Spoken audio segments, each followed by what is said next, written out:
Welcome back to the channel, everyone. We're here at Final Touch today with Grant, and we're doing the giveaway that I spoke about a few months ago, maybe a few weeks ago actually, on Alicia's car. She won. Save won the shifter. So today we're going to do the full detail, and the idea around this detail with Grant is that we want to use products that you guys can easily get from Supercheap or Repco or your local store that aren't going to cost you a fortune and still get a really good result. Grant was just explaining to me that, you know, a lot of people go out looking for the flash stuff or think they need the best stuff in the polishing or detailing world to get the best result, but it's not the case. So Grant's going to show us some of the products and the stuff that you guys can get from Supercheap or Repco, and then we're going to show you, or he's going to show us exactly how to put it to use and get the best result you possibly can at home. So I'll turn you around to Grant now and we'll show you some of the stuff. You want to see yourself or? No? That'll be easier. Yeah, sweet. Hello Internet. Some of you may know me, some of you probably don't. First time doing a YouTube video, which is kind of cool. Shout out to a couple of guys, probably Jimbo from Auto Detailing Podcast, real good guy, go listen to some of his stuff. Rennie Doyle, real good guy, and probably one of the best guys I've ever met in the industry is probably Jason Rose from Rupes, so shout out to those guys. Some of the things we're going to go off today is we're just going to keep it basic, really simple and basic. There's a lot of detailing videos now on the internet, YouTube, wherever you get your social media from, that are essentially marketing to detailers, so it makes it very confusing for a very DIY at home sort of guy that just wants to wax his car once every 3, 6, 12 months, something like that, or essentially learn how to maintain. The thing is a lot of the guys that are doing these videos are marketing, like I said, to detailers, and they're saying, hey, you need this specific sort of product A, B, C, and so forth. Whereas I feel that if you're going to be an at-home person, the best way to stop all the confusion is just buy something that's readily available, easy, affordable, and easy to use. And it's just one of them things that I've sort of really been stressing about lately. And my personal pick that I feel that's available in our market, obviously maybe not in the US or somewhere like that, that in my opinion, I think the Meguiar's Ultimate range is probably the best you can get off the shelf that's readily available at any sort of local auto parts store, Repco, Supercheap, even down to the warehouse, so it just gives you an idea of sort of where I'm coming from, frame of mind. So Lucky Alicia has obviously won the services of myself and Alex today, which will be very interesting. 2003 350Z, so anybody that knows about detailing knows that 350Z paint is not the greatest to work on. It's a very hard, sticky, dry paint that may come across as. And I know there will be some people that may make a comment that's saying it's different in their part of the world. It's different everywhere, but that's how we tend to 100%. Find it.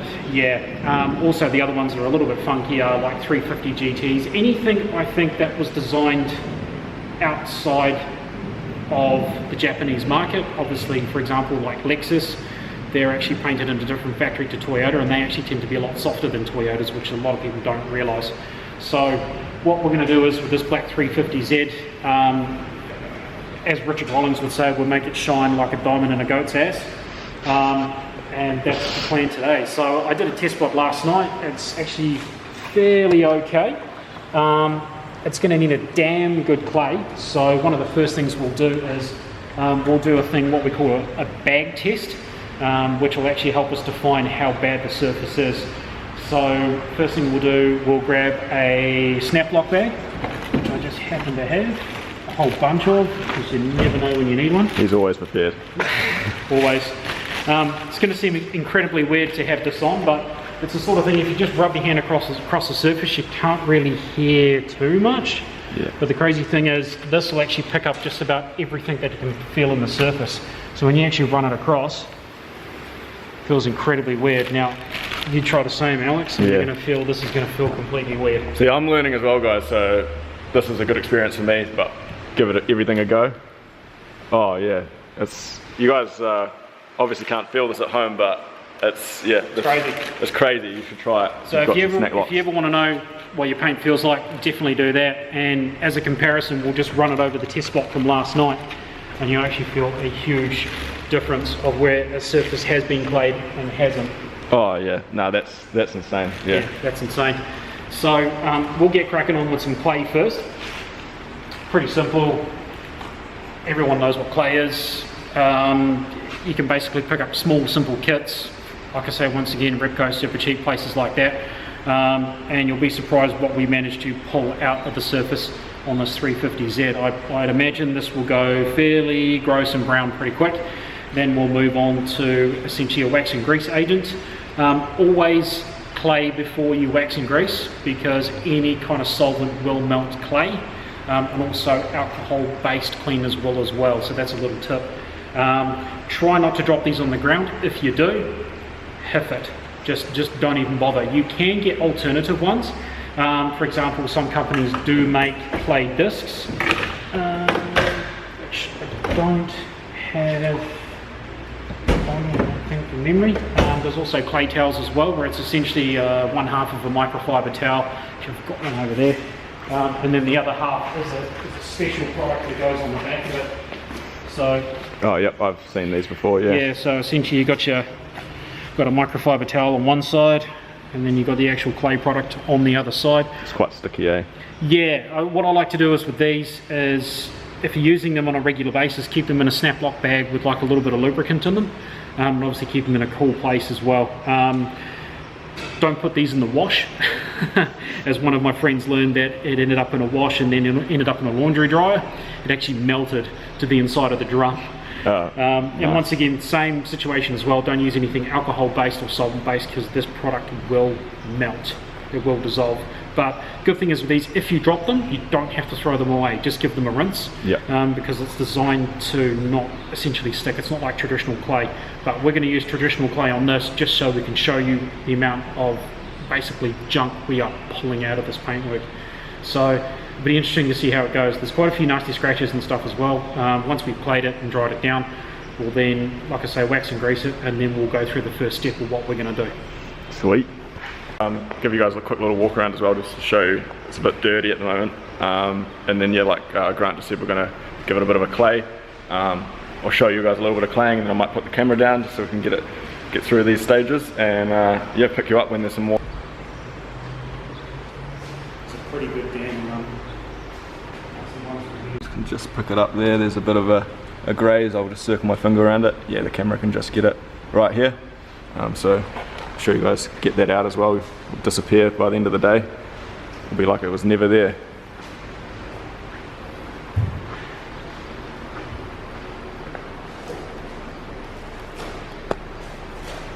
So Grant and I just clayed the whole car.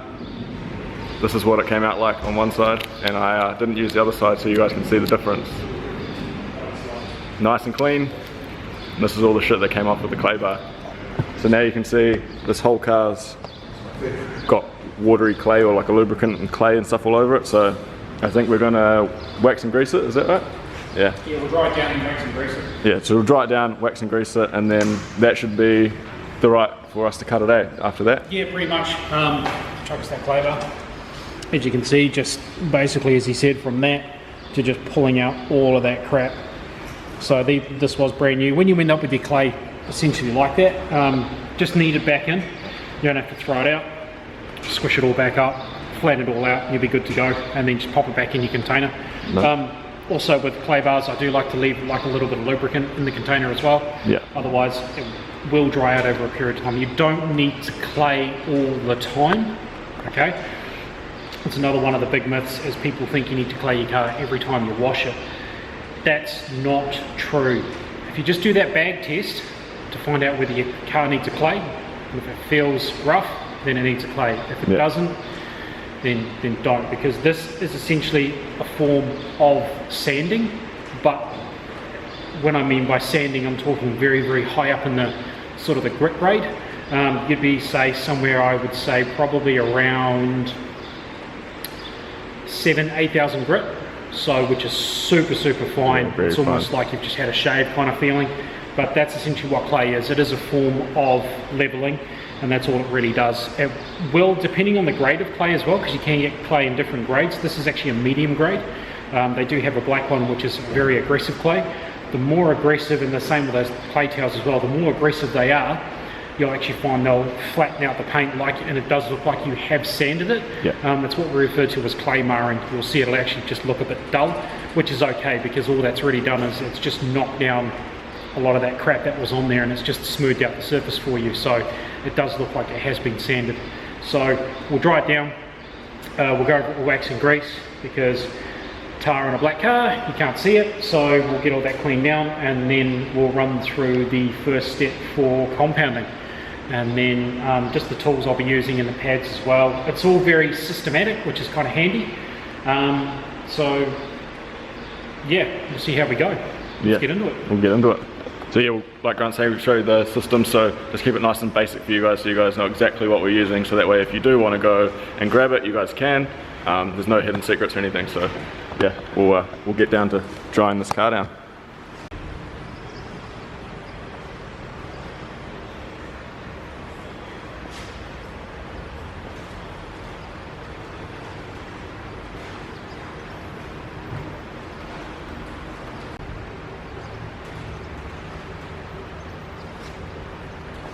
Just trying to pick up the scratches all through here. You guys can see the swirl marks and stuff. Bit of a comparison shot for later on through the door right here. So I'm walking back. You can see it as you follow the light along, all through here. Against the edge. Yeah. Supermarket one, eh? Yeah, classic. Yeah, you guys can see that good. See all the haloing and stuff, all the swirling. Black cars are good for showing that, eh? Yeah. One thing I like to do is get like a nice, simple, quality pen line along that sort of line. Yeah, and whenever I use them, I always like to put them on a 45. So when you kind of look at stuff, if you look at it at sort of like a 45-degree angle, and you can actually pick up all the sort of the nasty crap that's basically in the paint, and you can see just how bad it well and truly is. Nasty scratching through there, see all through there as well. Yeah. So, yeah. Right, on to wax and grease. Wax and grease time. Put you down, see you soon. Like and subscribe. That's what all the YouTubers do, isn't it? Yeah, like, comment, share, subscribe, and we'll see you in the next video. And I want someone to comment to ask if you think Alex looks like James Charles without makeup. Is that good? Was that a good shot? That's real good. Okay. So right, moving on to the next step. So let's quick rundown of what we've done. We've waxed and greased it. Well, sorry, we've played it. Well, sorry, start again. Ultimate wash and wax over the whole thing, just to clean all any dirt and stuff and bits and pieces off. The next step was playing down the whole car, so we've done that, so decontaminated it. Then we waxed and greased it, which is now looking pretty damn clean. You can see now it's all pretty nice and clean and fairly tidy and nice and smooth. Nice and smooth. would it pass the bag test? Oh boy, for sure, definitely. It's super, super clean now. We can actually do that for shits and giggles.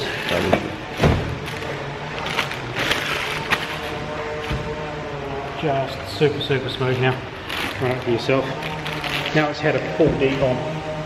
Yeah, no, it feels insanely different. Yeah. I know it's hard for you guys to understand this step, but after you watch the video, just go try it for yourself. Yeah, and to be honest, it's one of those things that makes the next following steps even easier to sort of rectify. Like, obviously there's going to be things like scratches and stuff like this that you're never going to be able to fix as a part of it, because they're just extremely deep. Some of the stone chipping and stuff as well. But, you know, for overall giving it a good correction and a polish and a good quality sealant or wax, it's going to make life that much easier. The old saying is, you know, you can't build a house on a swamp, and that's essentially the same principle with this. It's just prep. The more you spend prepping, the less time you are going to spend with compounding and polishing and stuff like that. So what we'll do is we'll run through the next step we're going to do. Like I said in the intro, I've sort of based it around doing stuff that is readily available.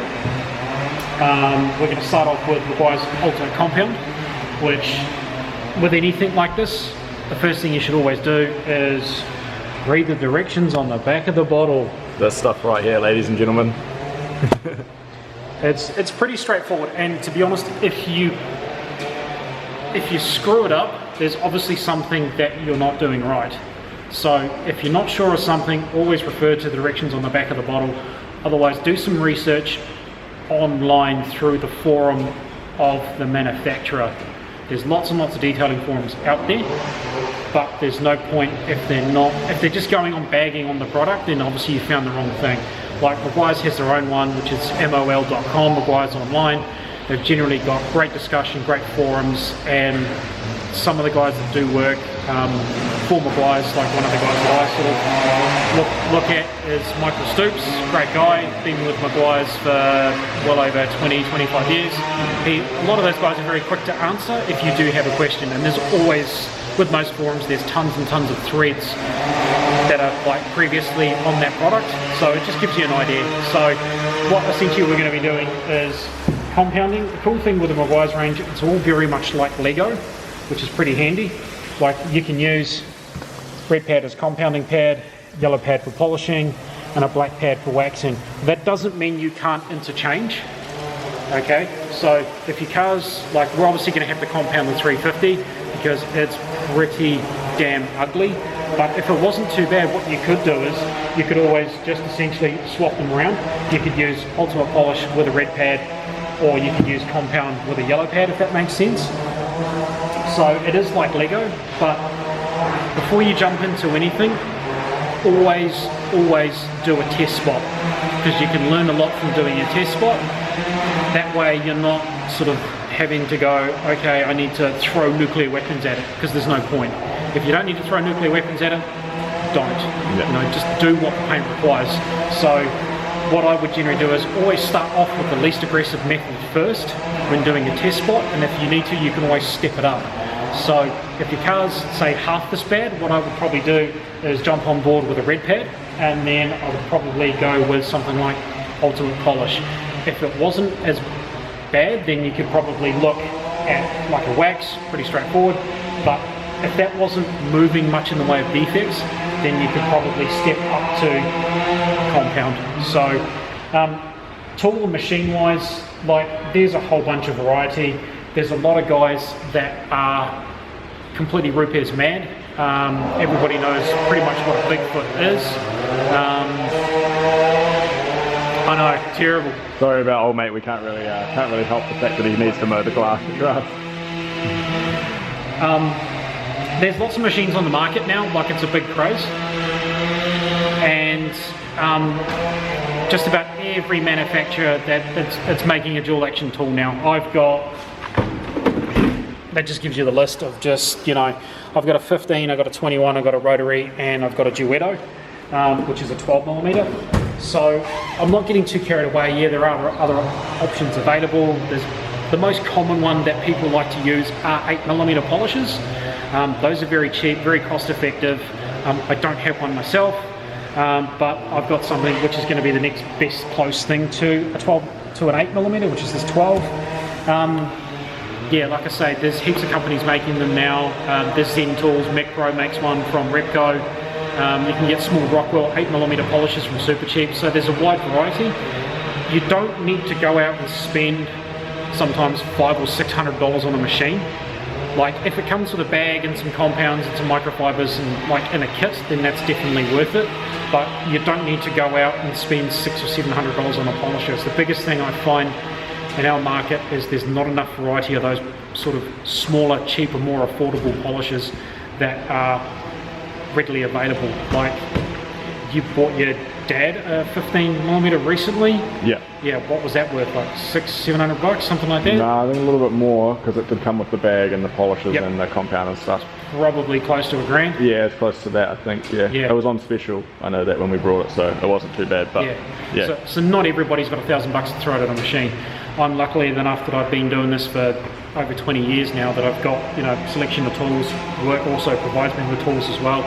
But you don't necessarily need to go out and have the best tools to sort of, I need a $700 polisher to work on a $700,000 Rolls Royce. Yeah. it comes down to, I'm just trying to think what a mate of mine said. He said you can give a mechanic a toolbox, doesn't matter about the tools in the box, it's the mechanic itself, if that makes sense. Yeah.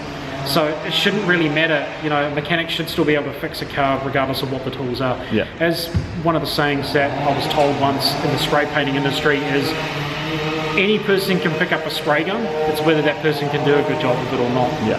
That's the deciding factor. You've seen the same thing in mechanicals, so yeah.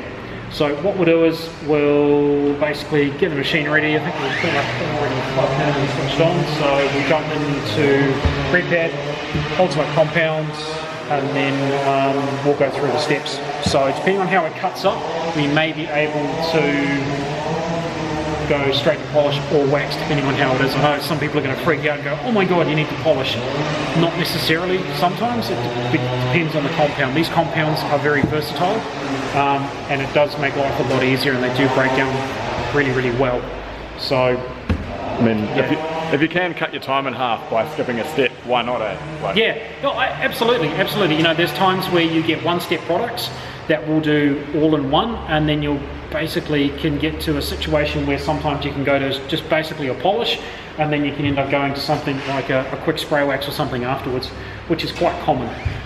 If you're doing like high volume detailing, like, you know, I know through work we do somewhere between, at a high point I think we do roughly about 280 to 300 cars a month. So, which is an absolute truckload when you think about it. That's not specifically through here at the shop, but that's just all of our technicians across Auckland wide. And yeah, when you're doing that much, sometimes, you know, high volume does require a slightly different approach, because you don't really want to be using, you know, a $75 compound on, you know, on cars that are realistically you're going to be using more money in product than what you are, you know, results. What it's worth, kind of thing. Yeah, exactly. Yeah. So, right tool for the right job. Yeah, 100%. So, right, let's get cracking into it. Yeah, let's jump into this. I'll set you up, maybe somewhere where we can see it, and we'll just. If you want, you can grab that, and you can set your camera and your tripod up on that, because it's a good height. Yeah. This fancy tripod here. Cheers to Auckland City Council. Always recycle. Always recycle. Where are we starting? This side? Probably the best. What I like to do is with a bonnet this size, I'll probably, because let's be honest, it's almost the size of a table tennis table. It is. They're extremely wide, so with a bonnet this size, I will probably break it down into probably 6 sections. So the areas I like to work, like personally, a lot of guys, you know, the back of the bottle will say like a 6x6, so they talk about roughly a 6-inch square. For me, I tend to go within my arm distance, so that sort of gives you an idea of sort of the square area I like to work in. And then if you just work that area one at a time without getting too carried away, you should get good, easy results. So we'll probably split it up into a good sort of decent 6 sides. You know, if you imagine through there, we'll sort of break that up into 3, and we'll probably break the top half into a 3 as well. Yep. That makes sense. It may be a little bit of a struggle to get into the centre, because unfortunately I'm not as tall and as handsome as Alex. But yeah, we'll stretch in. Always try and work from the top down. Yep. Because obviously when you're compounding it will create a little bit of dust. So we'll probably start on the roof first, because the roof is nice and small. Yep. And then we'll probably just work on the A pillars and the B pillars, and then mirrors, and then work our way down to the bigger panels. Yep. What we might do is to help save on time, and because I've only got a 112mm polish, we might break out the 15, which has the same backing plate size. Yep. So we'll possibly get a couple of machines going, see how we go, depending on how well it cuts up, but I think it'll cut up really, really quickly. And then we can shift on to probably using the 15 to cut, and then maybe a 12 to polish.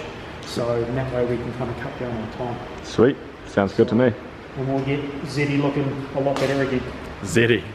Yeah. One thing I will say, if anybody's going to ask questions about headlights and stuff, quite a common thing that's starting to happen now with a lot of these mid-90s cars. Well, mid-90s, geez, shows you how old I am now. Geez, mid-2000s stuff. Is you're starting to see a lot of this happening now, where there's actual fracturing in the headlight. It's going to be pretty hard to pick up, and crazy cracking. Yeah, crazy cracking. Yeah. And unfortunately, that is the polycarbonate starting to break down from the inside out. Yeah. And what's happening is, and you'll experience it by doing, you know, woofs and stuff through work, is the light is just not dispersing properly. Yeah, exactly. So it's, when they do start getting to this point, my recommendation is probably start looking at a second set of lights or something like that. There are some manufacturers I have known recently that are reproducing lenses. I know with those they've started to reproduce lenses, and I do believe with those as well, because some of these cars are getting harder and harder to get parts for. Yeah. Like a brand new set of lights for one of them for Series 3, it's astronomical amounts of money now, just huge amounts of money. Yeah. So we won't get too far into headlight restoration or anything like that, but if people do have that question, that's why they can't do much with it. So just seems to be that mid to sort of late 2000s, I reckon, sort of 03 from probably to about 2009. Yeah. And then the polycarbonates seem to change from sort of 2010 onwards to more sort of aircraft quality, which is good. So still not too sure about that sort of caramel interior though. Nah. It's a bit different. Probably should have brought those seats I had for sale, Ethan, but you slept on it, so maybe next time.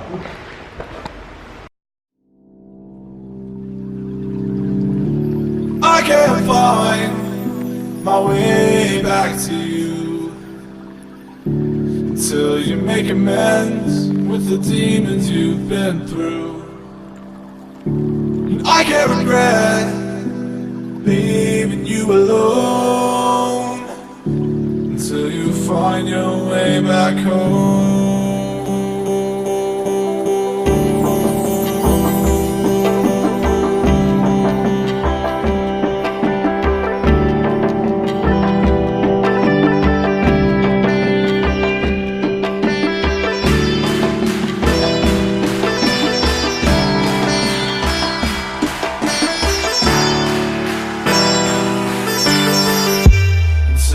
Find your way back home.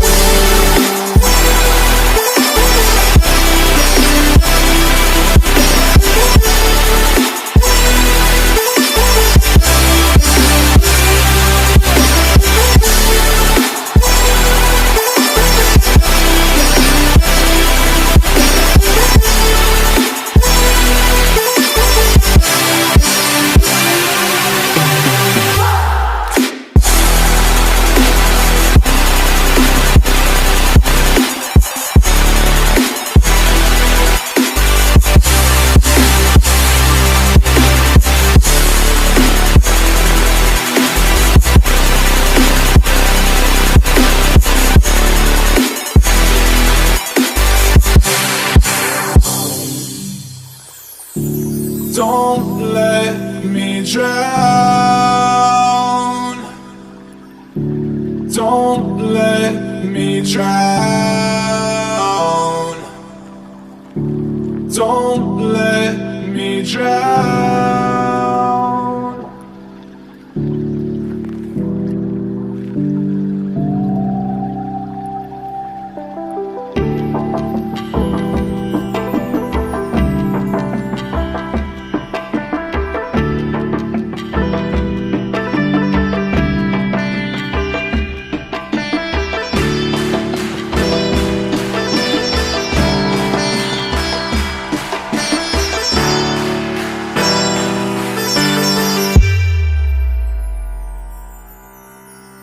Until you find your way back home.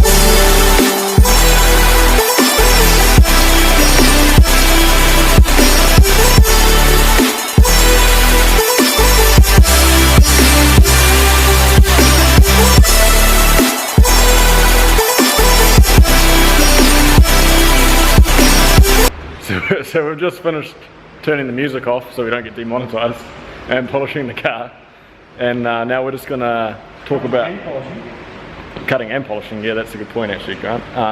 And now we're going to talk about the different types of waxes, and the different uses for them. Yeah, definitely. Yeah, and then just sort of run you through the different ones that you can use and what we're going to use today and kind of why we're using it today. So I'll turn you over to Grant and we'll jump into it. Sweet, excellent. So most people will, when they think of wax, usually these days it tends to be more about sort of like spray waxes and bits and pieces sort of along this line. These are great as toppers for your coat of wax that you should be putting on every 3, 6, 9, whatever, 12 months or whatever. Yeah. With the testing and what I've done, I've found, in all honesty, most waxes in our environment only tend to last roughly about 3 to 3.5 months. So when I'm talking wax, I'm talking things like paste wax, liquid waxes, or any kind of like sealant. So protection wise, what a lot of people recognize is they attach water beading to protection. Yeah. So you'll get lots of things that look like little water beads just dancing on the paint, which is quite a big thing now. And you know, you'll see people on cars, they put the water on the car and oh look, it's all dancing and all pretty and all that carry on. So with wax in general, there's essentially a couple of types. You'll get like a carnauba based style wax, or you'll get a synthetic style wax, which are generally these ones. So synthetic obviously means they're 100% man-made. Anything that's like a carnauba based wax, like McGuire's makes a high-tech yellow wax, which is, I think the part number's number M26, I think. That's a carnauba blend, so there's roughly like 20-30% of carnauba oil in that wax, and the rest is synthetically made, or man-made. So protection window does change for each type of wax. So for example, with a carnauba you'll get somewhere between 6 to 8 weeks worth of water beading, and you'll get a really high gloss shine and depth, because there's obviously the carnauba oil which does do that. A lot of people do confuse polishing with waxing. Polish is strictly a polish and wax is strictly a wax. Wax is mainly about protection. Yeah. You get your gloss from your polish and you get your protection from your wax. And that's what a lot of people tend to get confused. With a synthetic, you'll get between 8 to 12 weeks. So essentially, and once again, that's attached to water beading. So that just gives you an idea of how long you'll get with a synthetic. And obviously you can move on to other things like coatings and sealants and all that kind of stuff. The longest I've had something last was about 4 months. So I find that if you put a good coat of your favourite quality liquid wax of some sort on roughly every 3-4 months, and then whenever you wash your car, once a fortnight, whatever, just top up with that once a month or once a fortnight, and it'll maintain a shine and water beading for a lot longer time. Also depending on what shampoo you use. Also the benefits with a paste over a liquid or vice versa. Most liquids these days, the good thing is with them is they can go on anything. So they can go on plastics, they can go on rubbers, they can go on glass without turning white, which is quite handy, which is what we're probably going to do with this today on this 350Z, because we'll be able to put it on things and not have to worry about getting any sort of like overlapping onto the plastics or any of the rubbers and stuff like that. So, and it's a lot easier to put down and a lot quicker. During winter time, I actually tend to push for a paste, because paste will dry quicker because the humidity is still quite high. During our winter, I know where people are like, what do you mean humidity? At the end of the day, we're a subtropical island in the bottom of the Pacific, so I always push to use a paste wax during winter because it dries quicker, whereas the liquids don't. Yeah. So liquids dry quicker in summer, these dry quicker in winter. Okay. So although pastes, in my opinion, when applied correctly, do put on a slightly harder shell than a liquid. Yeah. So that just gives you an idea of what we're going to do. So we'll end up finishing up basically just on a black wax pad. We'll quickly buzz it all up, get it all wiped down. Wheels and tyres have all been done, so they're looking pretty good. We will use that liquid wax on the glass as well, which won't hurt it too much, but it'll be fairly straightforward. So it can go on everything. It means extra protection. And then we'll give Alicia a buzz, and then she can come pick it up. We'll give her a little bit of a clean on the inside, even though it's still got red full caramel coloured interior. But inside's not too bad, to be honest. Steering wheel's a little bit grotty, but that's just due to leather fade. But just a quick vacuum, wipe the door jambs. Like, we should be done in about, what are we now? 2 o'clock. We'll probably be done by about 3. So yes, it's a lengthy process, but when you're filming, it takes up extra time. It does take extra time. Alex spends so much damn time doing hair and makeup on himself. It's just freaking ridiculous. You guys don't understand the admin that goes behind me getting ready to film for you. Like, lots of admin. involved. So you better appreciate it by giving Grant a like on his Instagram. Yeah, that'll be cool. You can find me on Instagram, Facebook, whatever it may be, and then yeah, we'll get it all finished up and get it tucked away and get it sent out the door, and then maybe go for a drive later on this afternoon or something. Yeah.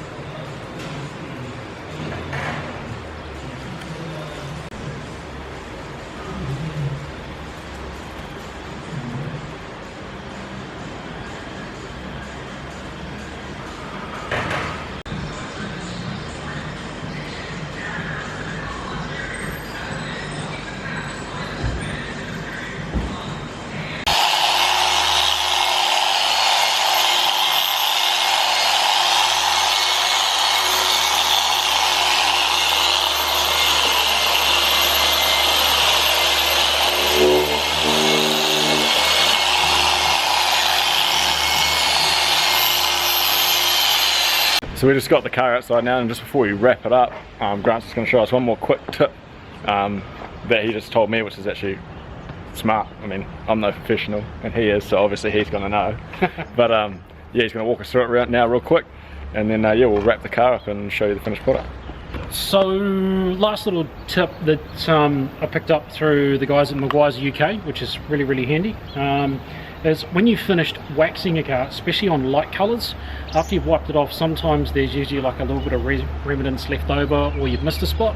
One great thing you can do is take a detail spray and spray it on the panel, like obviously go over every panel, and it'll actually pick up any leftover wax residue, and that'll give you a chance to wipe it off. And it's not going to mess with the surface tension, because there are hydrophobic products in this that also help increase wax longevity and beading. So think of it as like a sort of a complementary top-up product. So for example, I can kind of see just in the door through here there's a little bit of a shadow, and you can actually see it does physically change a little bit. It might be hard for the camera to pick up, Yeah. but you can actually see the difference now. Look at that, gone. Yeah, gone. And that's stuff you're just never ever going to pick up inside.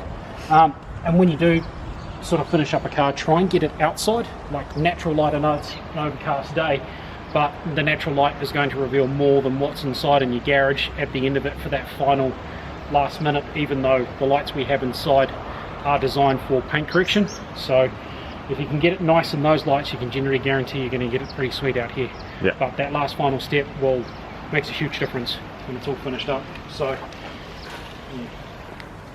We'll do this quickly.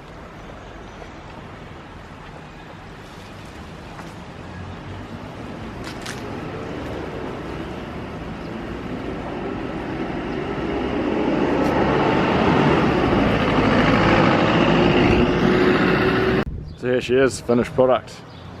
Don't know if you guys remember, we were looking at this guard earlier. You can see the difference already. Well, now that we've finished it, I'll overlay the old clip in here as well, but huge difference. And through here as well, and on this guard here, it's been scraped. And I think also the other point was just down here on the door.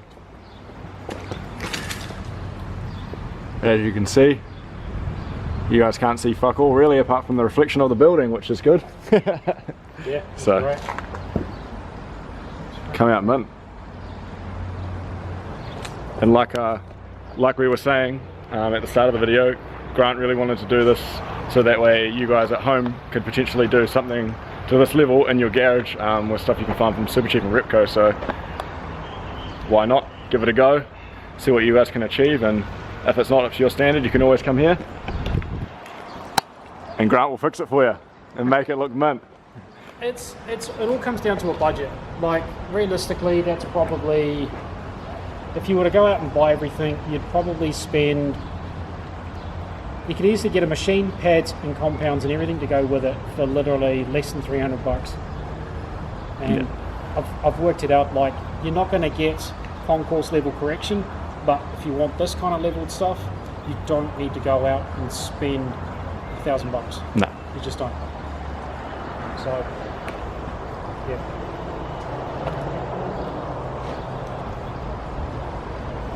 So that's going to be it for this video. Just want to say thanks to Grant again over here. Thanks Grant, showing everybody, teaching me a few things as well, or a lot of things actually, on how to make my car look better personally as well, which is going to be, man, I can't wait to get it out and about and show, do some of these things and practice my techniques. But yeah, it's going to be good. Here's a quick little overview again. But hope you guys enjoyed this video. Thank you for watching. You know how the end of it goes, everybody says it, every YouTuber. Like, comment, share, subscribe, and we'll catch you in the next one.